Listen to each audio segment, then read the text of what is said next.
pessoal, tudo bem com vocês? Eu sou Maisa Barbosa, esse é o canal Trama Literária. Por aqui a gente conversa sobre literatura e sobre crítica feminista, então se você conhece alguém interessado nesses temas, compartilhe o canal e ajuda ele a chegar em mais gente. Se você está chegando por aqui agora, não se esqueça de se inscrever, ativar as notificações, curtir o vídeo e indicar conteúdos para a gente continuar conversando por aqui. Bem, hoje a gente fala então sobre as principais alterações que a gente teve na legislação brasileira no que diz respeito à proteção das mulheres, aos direitos das mulheres, como a ideia, a consideração da violência contra a mulher como um problema muito específico começou a ser enxergado só muito recentemente, nas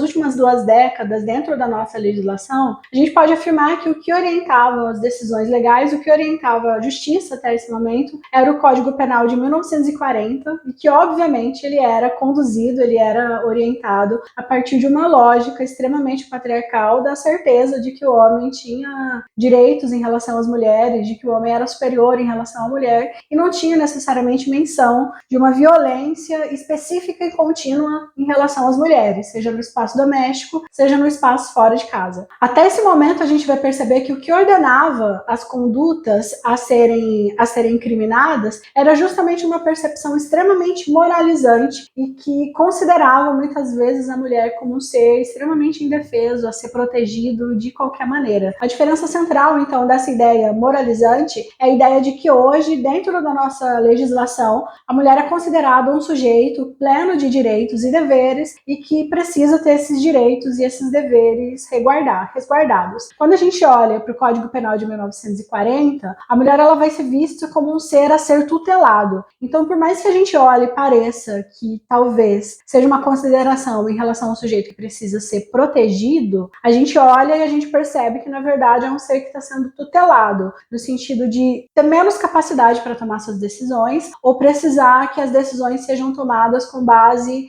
justamente em sua moralidade, que precisam ser preservadas, justamente porque a função da mulher até esse momento vai estar extremamente relacionado aos valores da família. A gente vai perceber então que questões como casamento, como criação de filho, ou como necessidade de proteção das famílias, de preservação das famílias, necessidade de preservação da moral das mulheres vão ser valores que vão ser considerados muito mais importantes do que a manutenção da ideia da mulher enquanto um sujeito pleno de direitos e deveres. Então, a gente pode perceber então que vai ter uma mudança que vai ser extremamente importante para modificar o modo como a mulher é enxergada dentro da sociedade, mas que tais mudanças também são muito recentes e infelizmente muito pouco conhecidas, porque são pouco debatidas em espaços como escolas e espaços como universidades. Então, essa dificuldade de acesso aos reais direitos das mulheres vão ser ainda muito desconhecidos por essas duas razões. Faz muito pouco tempo que tais mudanças estão acontecendo e as mudanças que estão acontecendo, infelizmente, não são divulgadas. Só para a gente comparar, o Código Penal de 1940 instituía como condutas a serem incriminadas o ato de seduzir mulher virgem, menor de 18 anos e maior de 14 e ter com ela conjunção carnal, aproveitando-se da sua inexperiência ou justificável confiança, raptar mulher honesta mediante violência, grave ameaça ou fraude para fim libidinoso. A gente ainda vai ver que, por crime de rapto, se o sujeito que raptou essa mulher honesta se casasse com ela, ele conseguiria ter liberdade, ou ainda, se ele devolvesse ela para a família sem que tivesse tido conjunção carnal, ele conseguia ali uma redução da pena ou conseguia muitas vezes até a liberdade. A gente percebe aqui pelos termos que o documento usa que a gente vai ter essa percepção da mulher ali, da necessidade de proteção da sua honestidade, da sua virgindade muitas vezes, justamente porque ela vai ser entendida como um sujeito com menos experiência ou que pode ser enganado mais facilmente e que por conta disso precisa de uma proteção nesse sentido. A gente percebe aqui então que não é uma proteção aos seus direitos, mas que é na verdade um entendimento da mulher com menos capacidade de decisão e que precisa por conta disso ter a sua moral extremamente resguardada. Isso começa a ser levemente alterado com a Constituição Federal de 1988, que vai estabelecer em seu artigo 5º que homens e mulheres são iguais em direitos e obrigações. Então, pela primeira vez se sinaliza que homens e mulheres são iguais no que diz respeito a direitos e no que diz respeito a obrigações. Até esse momento, a gente vai perceber que a mulher ela era um ser que era considerado de fato de segunda classe. Só quando a gente percebe que até determinado momento da história, as mulheres não precisavam ter CPF. Se o marido tivesse CPF, não tinha razão para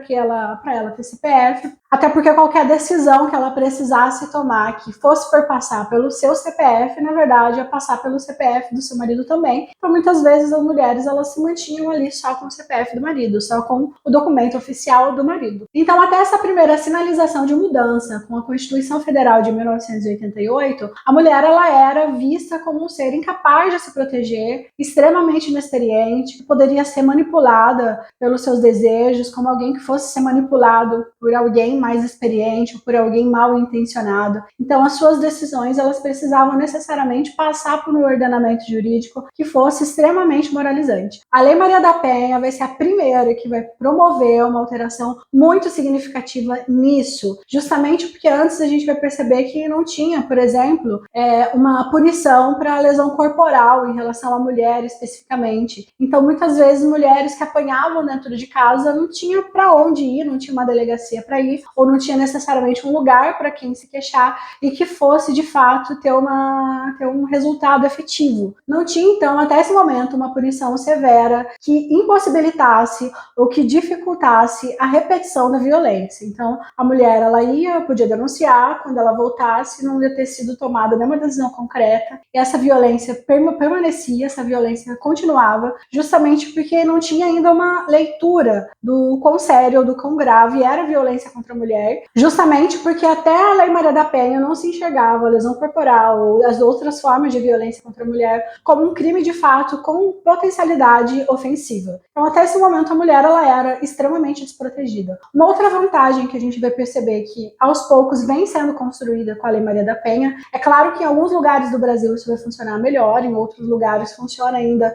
de maneira muito pouco eficaz, mas é a ideia de que é possível, a partir da Lei Maria da Penha, a construção de um espaço ou de um núcleo de proteção à mulher de forma integrada. Então, a mulher, ela vai denunciar, ela vai, muito possivelmente, numa delegacia da mulher, ela vai ser atendida por mulheres, o que já muda completamente o efeito para a pessoa que está denunciando. Ela vai ser atendida por pessoas que estão preparadas dentro daquele discurso, ou dentro de um contexto de violência contra a mulher, já sabe, né, as causas históricas e as causas culturais pelas quais essas violências acontecem, então isso também vai ser importante. Isso vai ofertar para essa mulher uma orientação em relação a como que ela age a partir daí, como que ela se protege, quais são os mecanismos de defesa que ela pode construir em relação a si própria. Também no que diz respeito ao apoio psicológico, apoio em relação à violência que essa mulher tenha sofrido num sentido mais amplo. Então, a ideia da Lei Maria da Penha é que gradativamente sejam construídos espaços mesmo de proteção à mulher, espaços mesmo de integração à mulher, para que ela não necessariamente volte para aquele contexto de violência, porque se a gente percebe que às vezes a mulher, ela é mantida financeiramente pelo marido e ela sofre violência dentro do contexto familiar, quando ela faz a denúncia, muitas vezes ela volta para esse lugar de violência porque não necessariamente ela tem como se sustentar, ou porque muitas vezes ela vive num estado de dependência emocional. Então, um processo para se libertar de uma relação, de um ciclo de violência é extremamente longo, extremamente doloroso. Então, é necessário, fundamental que esses espaços considerem tudo isso para evitar a repetição desses ciclos. Uma outra mudança muito importante em relação à Maria da Penha foi que, com a instituição da lei, sendo possível pela primeira vez estabelecer um mapeamento de como que estava a violência contra a mulher no Brasil e como foi se percebendo que esses índices eram extremamente alarmantes, foi se estabelecendo uma série de outras estratégias de proteção à mulher a partir daí. Só para a gente ter uma ideia, o crime de feminicídio ele começa a ser legislado só em 2015. Então é só a partir de 2015 que vai se entender no ordenamento jurídico brasileiro que há um crime específico contra a mulher, ou, aliás, há uma morte específica que acontece em relação às mulheres por elas serem mulheres. Então vai ter muita diferença de uma mulher que morre de repente num acidente de trânsito, de uma mulher que ela é morta pelas mãos do parceiro, pelas mãos do marido dentro de casa. Então há uma diferença na forma e na estrutura e nas razões. Então tudo isso começa a ser mapeado somente muito recentemente. O interessante é que cada vez que uma legislação é regulamentada, a partir dessa legislação começa a se mapear, então, por causa dos retornos que vão ter em relação às denúncias, começa a se perceber o quanto que a violência contra a mulher é presente, ela não vem diminuindo, ela não vem se tornando mais sutil, mas esses marcadores vão permitir o conhecimento e a leitura de estados mais e menos violentos contra a mulher, estados com uma maior capacidade de proteção em relação aos direitos das mulheres, classe social, como que funciona essa divisão por classe social, por raça. Então, esses marcadores que vão sempre permitidos a partir da criação dessa legislação vai ser extremamente importante também e deveria ser utilizado para que fosse feito um trabalho efetivo em lugares em que esses números estão acontecendo de forma mais alta, de forma mais alarmante. O que, como a gente sabe, infelizmente, não acontece. Já em 2021, a Lei 14.188 reconheceu um outro tipo de violência também, que é a violência psicológica, e que vai ser uma mudança muito importante para mostrar que a violência não é somente a violência física. A partir dessas alterações que foram acontecendo a partir da Lei Maria da Penha, foi se percebendo que não era necessariamente somente a violência física que era uma violência a ser combatida. Então hoje a gente pode falar em violência patrimonial, em violência psicológica, em violência física. Então o fato de a gente conseguir perceber a existência de outras formas de violência também é extremamente importante, justamente porque vai ajudar a mulher e vai fazer com que a mulher procure ajuda mesmo em casos que não necessariamente ela passe por uma situação de violência física, mas que ela perceba a existência de outras formas de violência no seu relacionamento. Já em 2020, a gente teve a criação de uma lei bem importante também, que foi a Lei Mariana Ferrer, que aconteceu exatamente no momento em que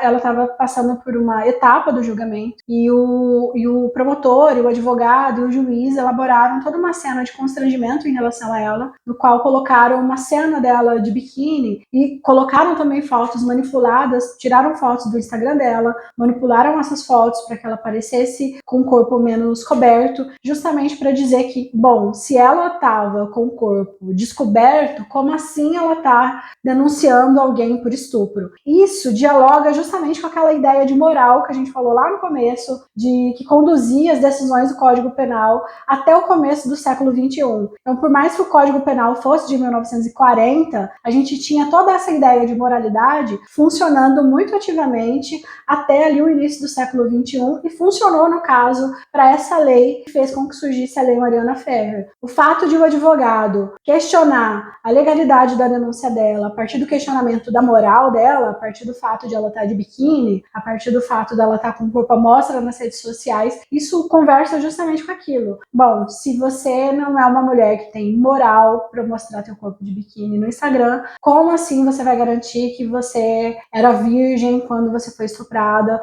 Ou quem vai garantir que de fato você foi estuprada se você é essa mulher que está aparecendo aqui nas redes sociais? Infelizmente, ainda que a nossa legislação esteja se aprimorando, que a gente tenha essas e que a gente tenha várias outras leis hoje, já de proteção à mulher, de proteção aos direitos das mulheres, tudo isso chega muito pouco ao alcance de fato da população, porque são leis que acabam sendo sancionadas e que não necessariamente vão sendo colocadas em prática. A própria ideia da Maria da Penha mesmo, apesar de ser uma lei que trouxe muita conquista, também é uma lei que precisa se aprimorar muito em termos de aplicabilidade, justamente porque não vai acontecendo um investimento de fato, um investimento efetivo na concretização desse direito. Bom, gente, é isso. Essa foi a nossa conversa sobre as alterações que a gente foi tendo nas leis de proteção às mulheres. Se você tem outra lei que você considere pertinente, só deixa aqui nos comentários que a gente vai estendendo a conversa. Até mais!